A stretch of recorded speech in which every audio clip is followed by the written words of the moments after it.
T20 world cup 2026 ఫైనల్లో భారత్ చారిత్రక విజయం సాధించింది. ఈ విజయంలో యువ సెన్సేషన్ అభిషేక్ శర్మ ఆడిన ఇన్నింగ్స్ హైలైట్గా నిలిచింది.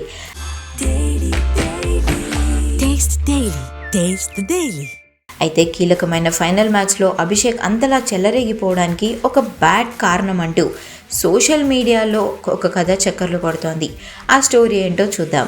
టోర్నీ ఆరంభం నుండి ఫామ్ లేక ఇబ్బంది పడుతున్న అభిషేక్ శర్మ ఫైనల్ మ్యాచ్లో మాత్రం చెలరేగిపోయాడు. తన రెగ్యులర్ బ్యాట్ను కాకుండా టీమ్మేట్ శివం దూబే బ్యాట్ను అడిగి తీసుకున్నాడట. ఏదైనా కొత్తగా ప్రయత్నించాలని అనిపించింది, అందుకే దూబే బ్యాట్తో బరిలోకి దిగానంటూ మ్యాచ్ తర్వాత అభిషేక్ వెల్లడించాడు. బ్యాట్ మార్చేయడం అభిషేక్ దశను కూడా మార్చేసింది. శివం దూబే బ్యాట్తో క్రీజ్లోకి వచ్చిన అభిషేక్ కివీస్ బౌలర్లపై విరుచుకుపడ్డాడు. కేవలం 18 బంతుల్లోనే అర్ధశతకం పూర్తి చేసి రికార్డు సృష్టించాడు. మొత్తం 21 బంతుల్లో 6 ఫోర్లు 3 సిక్సర్లతో 52 పరుగులు సాధించాడు.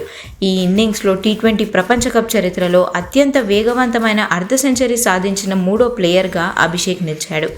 గత నెల రోజులుగా నేను కఠినమైన పరిస్థితులను ఎదుర్కొంటున్నాను, కానీ టీం నాపై ఉంచిన నమ్మకమే నన్ను ఈరోజు ఇలా రాణించేలా చేసిందంటూ అభిషేక్ ఎమోషనల్ అయ్యాడు.